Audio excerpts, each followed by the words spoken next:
Welcome to the Storypowers Podcast, the show about the power of stories, the people who tell them, and why you should be doing it too. I'm your host, Francisco Mahfuz. My guest today is Ralph Lister. Ralph has made his name acting on independent films and on the stage, but he's also worked with some of Hollywood's biggest stars. His last major role was in the blockbuster movie Batman vs. Superman: Dawn of Justice. In the past 7 years, Ralph has also been narrating and directing audiobooks and has recorded over 300 titles and directed 13 others. This conversation was great fun. If you enjoy it, please leave us an iTunes review, and I'll be happy to take all the credit. If you hate it, just blame it on Ralph. He's good looking, rich, and famous. He can take one for the team. Ladies and gentlemen, Ralph Lister. Hello, Francisco, and how very nice to be here with you on this podcast. Welcome to the show, Ralph. How are you doing, sir? Yeah, Daddy has been busy. I am a father. Yeah, I think it's probably safe if you and I agree that the daddy nickname shouldn't come back during this interview. It might just let people into the secret that you and I know each other a little bit. Very well. So I have to be serious actor now. I wanted to start by telling you that every year on my birthday, my mother likes to remind me that I was born at 9:30 p.m. at Thomas Jefferson Hospital in Philadelphia. Where exactly were you born, Ralph? It's a strange story. First of all, I was not meant to be a boy, but meant to be a girl, because my mother ran over a bicyclist in New Delhi. And she slightly impaled her pregnant self on the steering wheel and elevated my heartbeat. And in those days, which was 10,000 years ago, it feels like, an elevated heartbeat in a soon-to-be-born, they thought would be a girl. And no, I was a boy. And I understand that I was born on the desk of the British High Commissioner in Delhi because it was a bit urgent, fast. I was actually child number 4, and I think it all happened rather quickly. And I think I rather suspect that the labour began on the desk of the High Commissioner in. What was your mother doing in the office of the High Commissioner of the United Kingdom in Delhi? Well, that's a very fine question. I'm not sure we need to answer that question. I wonder. Yes, let's. No, I can't doubt my mother. Because I think in storytelling jargon that is called in media res. So that is the middle of the action. Something happened before that. Because your father wasn't the High Commissioner. No, he was not. In fact, it was in Delhi that he was recruited, and I can say this now because it's been so many years, that he was actually recruited into our overseas intelligence service, otherwise known as MI6. And he was actually recruited in Delhi at that point, soon after I was born, soon enough to have had most of the childhood diseases all inside of about 6 months. We went back to London, and he began his training there at the Foreign and Commonwealth Office. And then his adventures began as an intelligence gatherer. So your father was a spy? Yes. That's the short answer. Okay. Well, that is probably a story for another day. But you're not short of adventures yourself. I mean, how many countries did you go through in the first sort of 15 years of your life? Oh goodness, it was so many, because not only was I traveling to wherever my parents were located, but I was fairly vigorous in my own desire to travel. I had already, with my parents, traveled over a great deal of Europe by the age of 15. The adventures began shortly thereafter. At 16, I hitchhiked to Rome and back through France. And I was an exchange student to Germany. My later life often was also later life. I mean, I was in my 20s, my young 20s in Spain.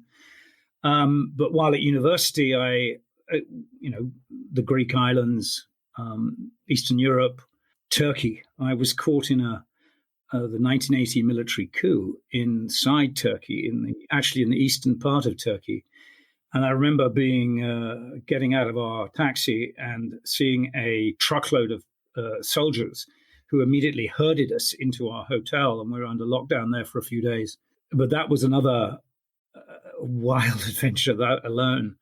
I remember being on the Russian border and doing a silly dance in sight of the Russian observation towers in the distance and giving them the V sign. And that is not the V for victory sign, the other V sign. I am familiar with the other V sign.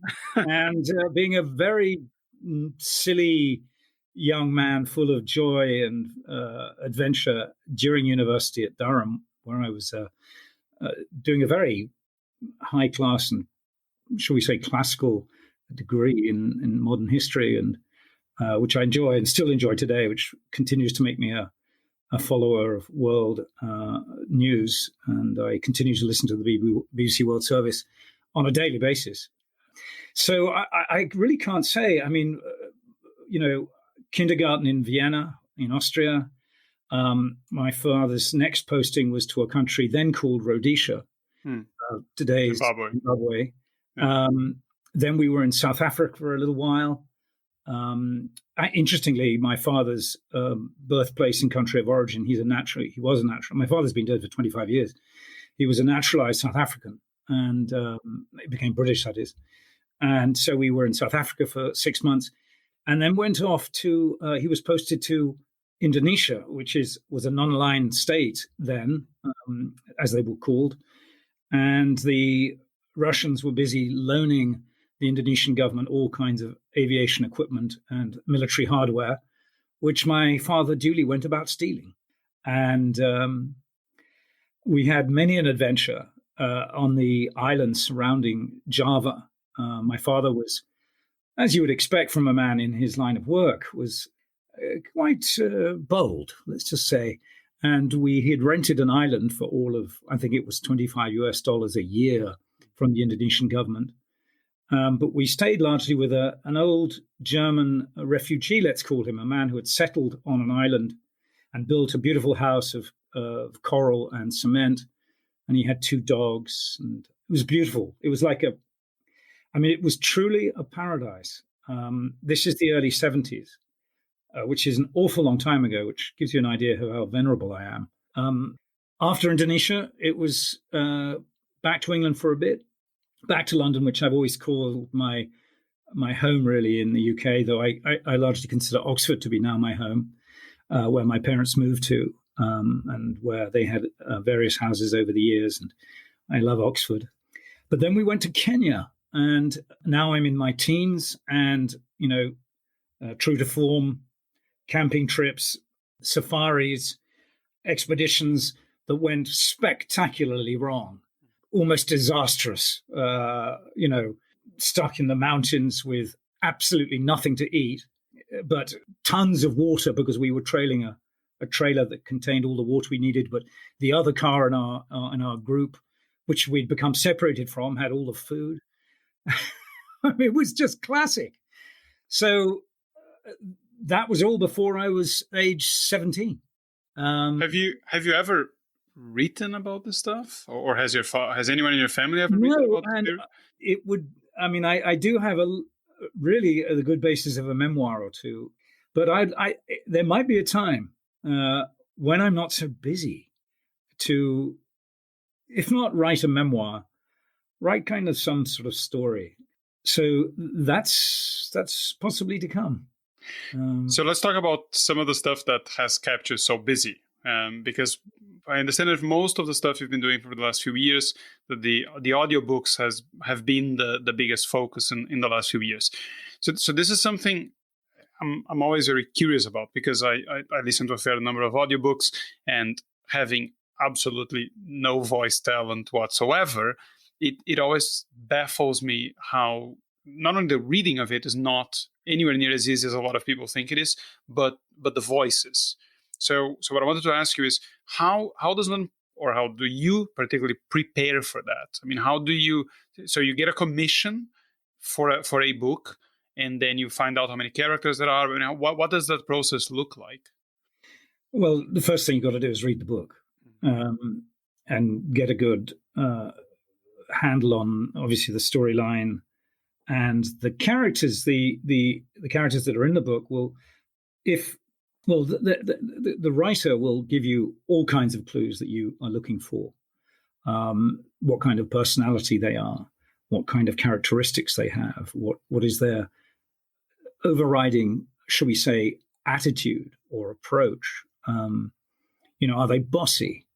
Are they mischievous? Are they indignant? Are they afraid? Are they old? Are they young? Are they even human? I've read a character which was a female ice monster. I'm not sure how you do a male ice monster to be different from a female ice monster. I think a friend of mine has married one of those.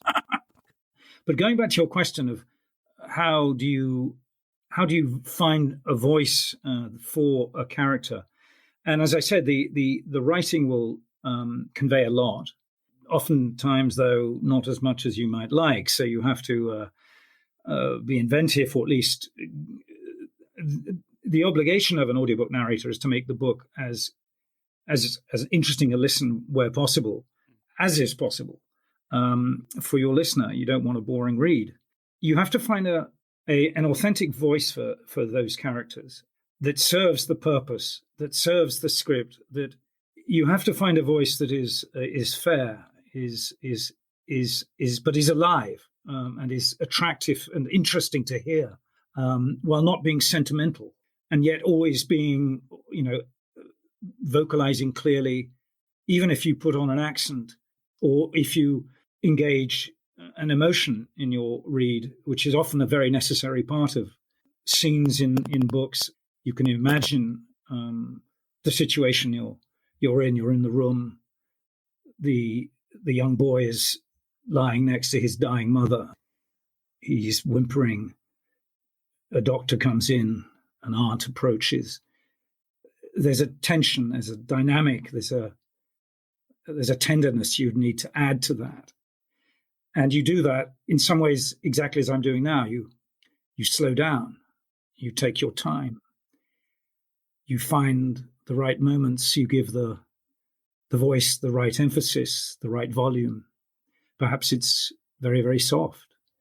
And you have to know how to manipulate your microphone to get that. And my skill and experience and training as an actor, largely as a stage actor and later as a film actor, of course, lends itself very much to this.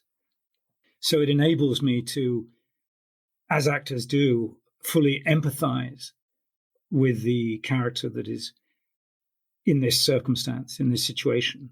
And of course, it doesn't always have to be tragic, or it can be joyful and explosive, or awkward, which is always delicious. It could be a man or a woman, because I read all the women, of course, that appear in the books as much as I read the men and boys and creatures or monsters or fairies that might appear. I read every single character, and I adjust my voice very slightly. I lighten it for the women. I will age my voice for the characters. All of this then creates an environment that will keep the listener engaged and interested. And at the end of the chapter, when perhaps they have to pause to get on with their life instead of listening while they're doing their gardening or driving or working out at the gym or whenever and wherever they listen, perhaps falling asleep in bed sometimes, they'll pause the audiobook at the end of the chapter or wherever they choose to. And they come away having felt that they were there in that book, in that place, in that room with you, and you're acting as the guide to this. It does take quite a bit of skill, though. I apologize, I say that myself. I have to make little audio files of the voices I give, so when they reappear, I can reference them, so I have continuity and of the character work, and that's very, very important. I read some very large works. I say large because they're very long. James Clavell's Shogun and James Clavell's Taipan, and that was 53 and 54 hours, finished hours respectively. And each of those books would take approximately a month to record. Let's just say 5 days a week, 6 or 7 hours in the booth. And there might be literally hundreds of characters that come and go. I don't make even a record anymore of just the one-liners. I would have too many. So any character that looks like it might be recurring, as it were, I will quickly in my notes. Of course, the audiobook listener will never know this. I'm making not while I record. I have to stop for a brief moment and mark down where in the recording their voice appeared. So later I can quickly find it and play it back to myself and go, he sounded like this. All right, he didn't sound like that. Or he wasn't a woman, or whatever it was, or he speaks like this, or doesn't. I gave a poor example just then because it's very, very important not to parody any voice, to do a cartoon voice. That's often a mistake that actors come to audiobooks and they do parodies of voices rather than true voices. And you have to be authentic because the writer wrote them that way. So you must treat them that way. And there's a real obligation, I think, and this is true of acting, not just of audiobook narrators, where you serve the character. You are lended, you're lent that character for the brief duration you have it. And the actor must honor that. And most do. And even if a character seems ridiculous, then you've got to honor that and make him, I said ridiculous, but you've got to make him authentically ridiculous in a way that's believable, not a parody. And again, that's can be somewhat challenging. I've done a genre called space opera, which is sci-fi in space. And, there's starship captains from all nations. And there's your Frenchman and your Japanese man and your Canadian, and there's your Texan.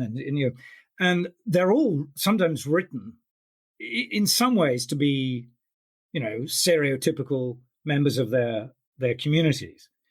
But it doesn't serve you to make them then be ridiculous. You can overdo the French accent and you sound silly, no? Yeah. That's just ridiculous. So you don't do that.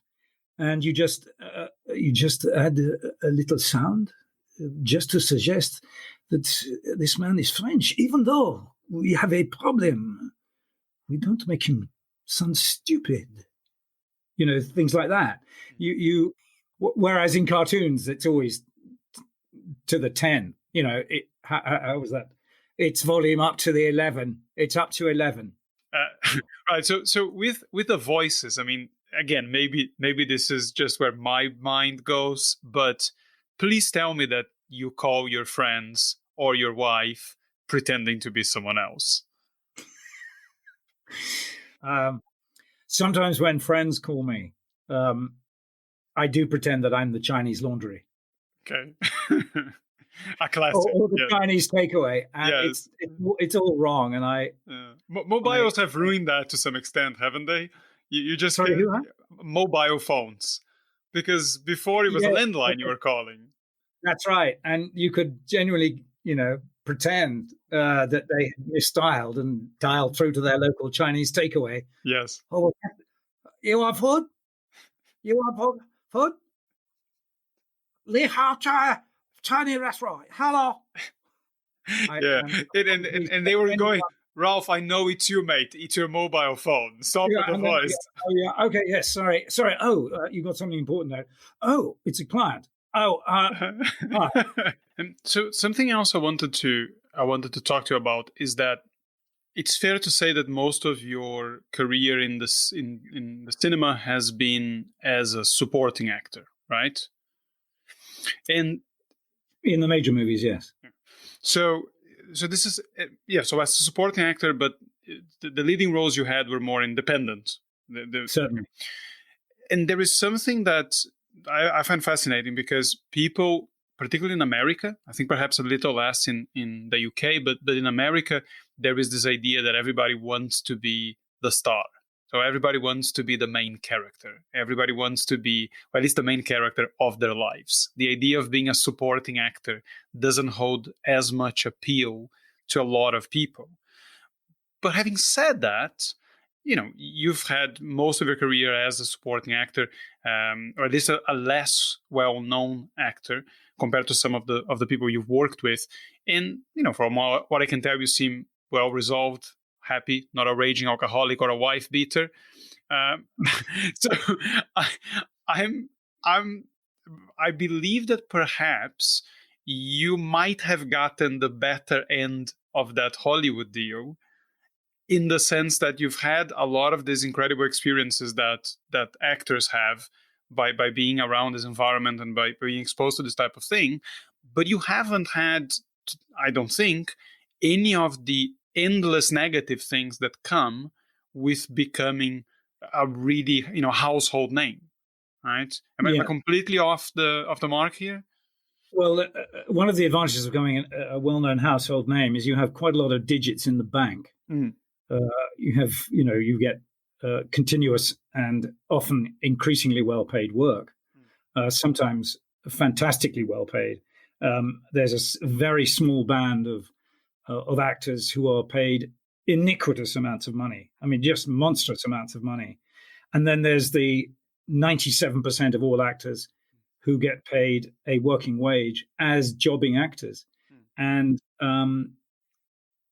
every job they need, and it's work for hire basis. It's not always very continuous. I mean, once you get a reputation as a competent actor and are available, then you can build continuous work.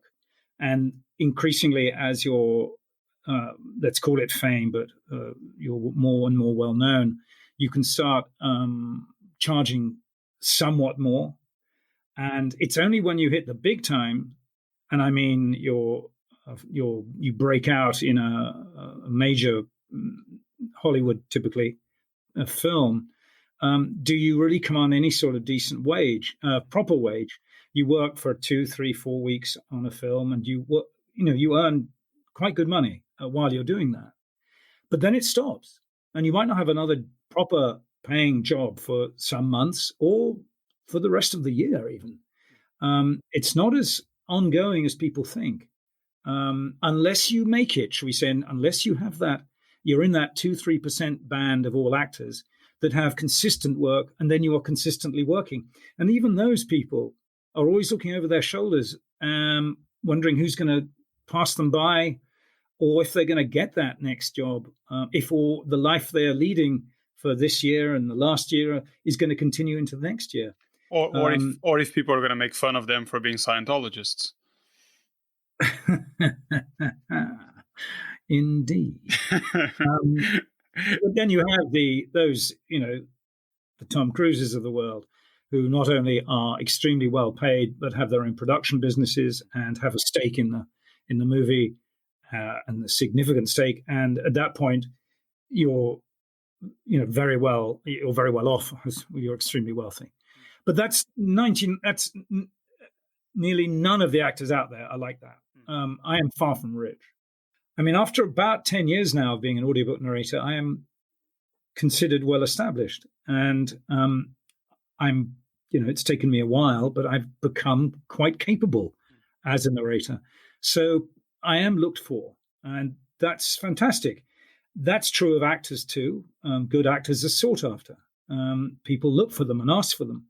But a lot of the time it's, Ralph, we've got a role. You're going to be one of perhaps 50 actors who's going to audition. Do you want to audition? It's very infrequent that you are not up against quite a crowd of other actors, at least 10 others, I would say at a minimum.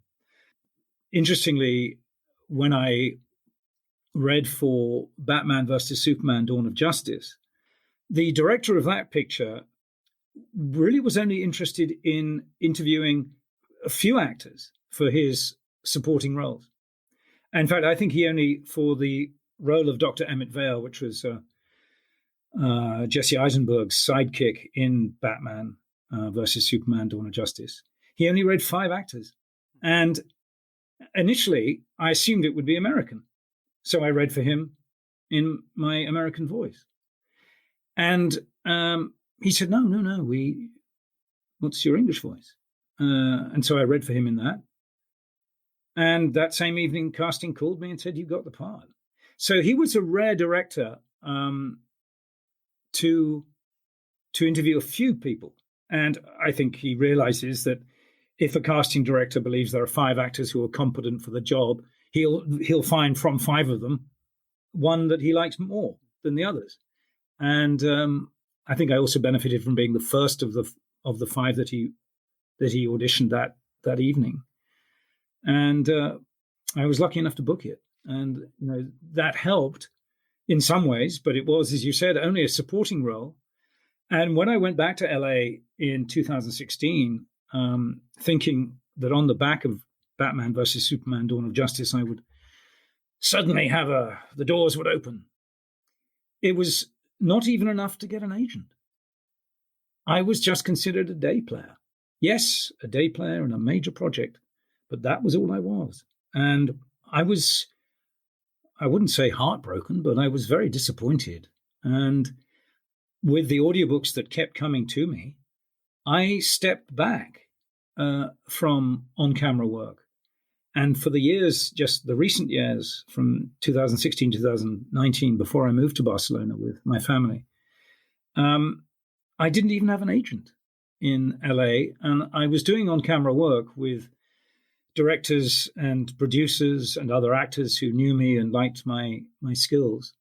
And so it wasn't that I wasn't keeping busy, and I was keeping very, very busy being an actor as an audiobook narrator, creating characters and recording, every week, back-to-back books. It was good because my income flowed, and it made me realize, well, why the heck do I want to be, going out to audition against 50 or 150 other actors for a 10-line role when I don't have to drive across LA and back, wait an hour in the audition room, have 4 minutes in the room auditioning, and then not get that part. So that life of struggle, which I had done from 2000, 2008 when I was first in LA, I set aside because I was now working as a busy audiobook narrator and making a perfectly good income. It struck me as, that was then, and this is what I have to do now. I got married, and my little boy came along, and the realities of being a father and a breadwinner made it an essential requirement that I set aside this on-camera dream, let's call it. Let me just take you back slightly to Dr. Emmet Vale, which I know who Dr. Emmet Vale is because I'm a nerd and I've read comics all my life. And weirdly enough, I came across him again when I was writing my book on public speaking. And the reason I came across Dr. Emmet Vale was because I was writing on why Batman is significantly more interesting than Superman. And that's when I came across I was looking for kryptonite and the history behind kryptonite. And then I came across this very amusing story, which seems to be apocryphal, that even Jerry Seinfeld has recently mentioned in one of his comedians in cars getting coffee episodes. I don't know if you're familiar with this one, that supposedly kryptonite was invented because the voice actor that did it back in the days when it was still Superman was a radio show, the voice actor was ill and couldn't do Superman for a few episodes. So supposedly they invented kryptonite to cover him, and that's why he just got someone to sound ill while he recovered. Right? And apparently that's apocryphal. Francisco, you really are a nerd. Yes, no issue with that. But yeah, it's an interesting one because he's clearly not a very well-known character, but he is the guy who essentially found and named kryptonite, which is an essential part of the Superman canon. And if I'm not mistaken, he also invented metallo, which is perhaps a slightly less important part of the Superman canon. But my question to you is, so you get that role. How much are you meant to go into the source material to prepare that character? Do you just look at the script? How did that work for you? I didn't. He was a scientist alongside Jesse Eisenberg's character. How true to Emmet Vale the script was to the Superman, the Batman canon, I can't say. Being a Hollywood script, it's probably 1,000 miles from it in reality. They don't aim to be accurate. They aim to create entertainment. And that's fair enough. And I didn't do really any research beyond the cursory Google and read a few things. And I did realize that Emmet Vale is actually killed by his own creation in a very Greek tragic way. The monster destroys the man who made him. And that is true of Emmet Vale. He is killed by Metallo. To answer your question again, not really. I mean, the character spoke to me. You knew he was somewhat of a mischievous, well, perhaps a bad guy. And I played him like that. And when I was on set, I consulted with the director and said, is this what do you think? Is this the right direction? And Zach goes, yeah. Yeah, keep it up. Keep it up, right? Keep it up. Keep doing what you're doing. I've got so much other stuff to do. Don't bother me. So again, hard to do the job. Yeah. And so I had some ideas, and I'd been teaching leading an acting class, and we were analyzing scenes from plays largely and looking for intentions and the character work. I'm always looking to find how can we make this character more interesting while yet remaining true to the intent of the writer and the intent of the scene in which we're doing. And so I was very used to, and I applied this to my audiobook work, used to trying to find ways of making the character interesting. And it seemed to me, this guy should be slightly devious, slightly, what's he going to be doing? Do we trust him? Is he going to be a bad man? He doesn't say. I have very few lines in the piece. Did Jesse Eisenberg mind being typecast as an evil genius? Because he did Mark Zuckerberg and now Lex Luthor. Yes, we had some good chats, but not about that. Most major stars, and he is a major star, and he's a very fine actor. He's so sharp, that man. He is super smart boy, super smart man, and I respect his work as an actor very much. We would talk about anything other than the acting world, really. Most celebrities, they just don't want to talk about that. Sure. They're so bored with it. Most other actors, that's all they want to talk about, And so I remember talking to him at some length about the various places, going back to this, where I was buying wine online. And, that was much more interesting to him than talking about. So just one final question about that experience. And this is a very simple one. Is it fun? I mean, being part of a major blockbuster, arguably this type of thing, perhaps not necessarily the role you had in there, but being part of that, I think most actors would give an arm for that sort of experience, even though if that's in hope of something that comes after. But is the actual experience of being part of a blockbuster, even one that eventually didn't do so well, at least with the critics, but is that a fun experience? Yeah, oh, come on. It's great. You are treated like royalty. It's just insane. It's like you enter a whole nother universe from the moment you arrive till the moment you leave, not the set, but the parking lot. Literally, I remember I had a bit of a headache on set, and I just mentioned this to some PA, and within literally 2 minutes, a glass of water, 2 Panadol or whatever they were, on a little tray just appeared, just like that.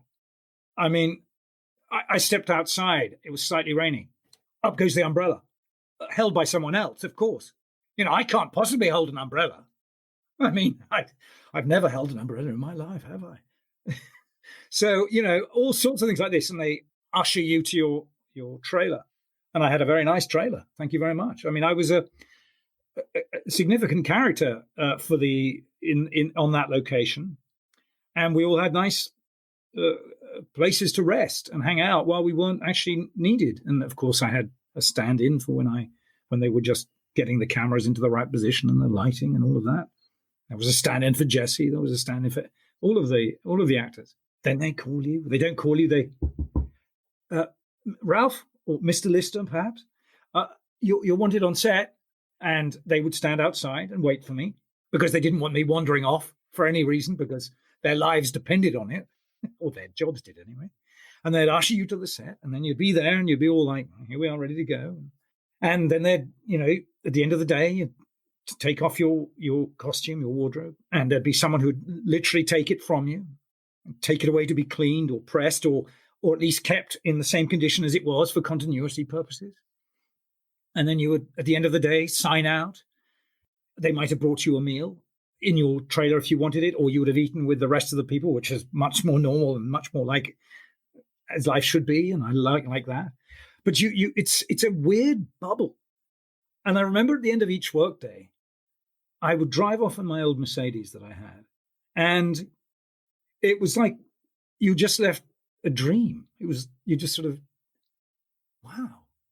And I remember being really sad when it was over because I thought, oh, I won't have that until next time. And so in some ways, it's a weird Hollywood bubble.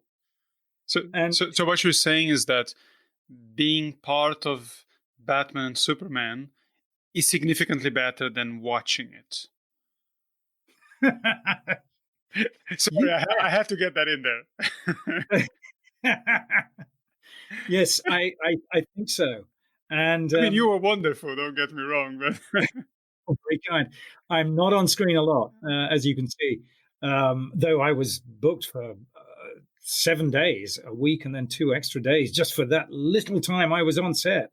You would never know how much time it takes to capture these things, and how much money is being burnt per minute on a set, which is why they can't have their actors wandering off, because the costs on set are so high with so many people's salaries and rentals and everything. It's just insane.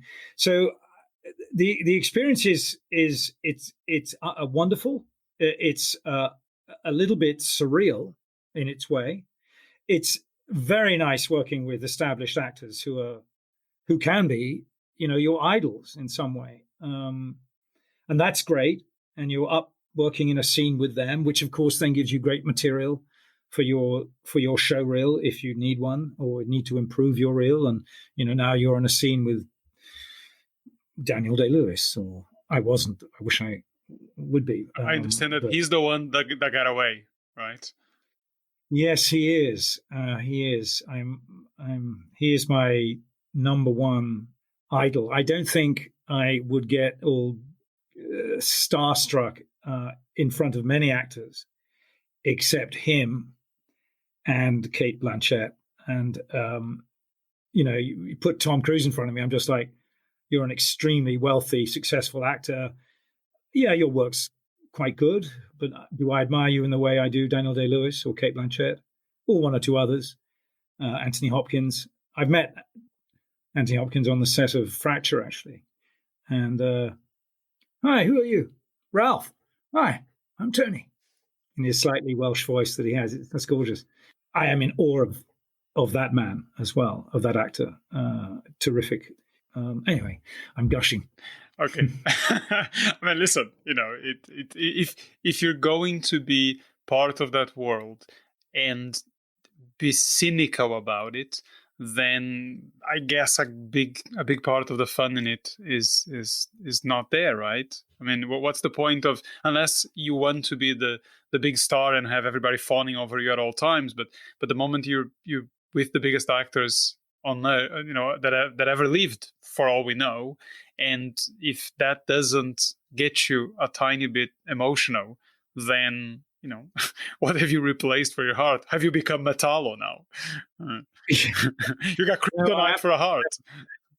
I look for and enjoy and admire great acting work very much still. I have not become in any way cynical about the excellence of the acting craft. I am still striving to be a better actor. I think I'm still learning to be a better actor as I continue to observe the human condition faithfully and incorporate it into my work. on screen and in audiobooks. I do think that being an actor is a lifelong process and a lifelong journey. And you keep absorbing and learning and adjusting and hopefully improving. That sounds like a perfect note to end on. And I know you and I could trade stories for quite a while, but both of us have small children that are locked outside our respective rooms right now. Francisco, this has been a great pleasure. Thank you for having me. So what's the best place for people to find you? They can follow me easily on all of the usual places, Twitter, Instagram, Facebook. I have a professional Facebook page as well. I'm on LinkedIn.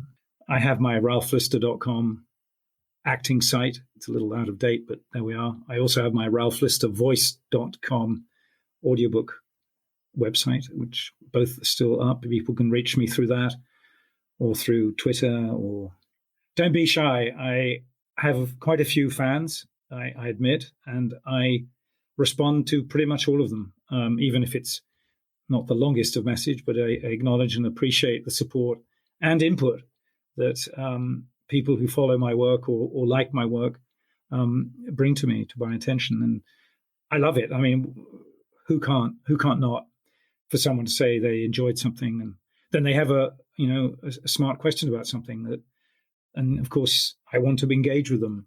I love my fans and I appreciate them. I'll make sure to put all those links in the show notes, so that it makes it easy for everyone to get in touch with you. And I think that's it. That's a wrap, folks. Thanks for listening in. Take care of yourselves, and until next time.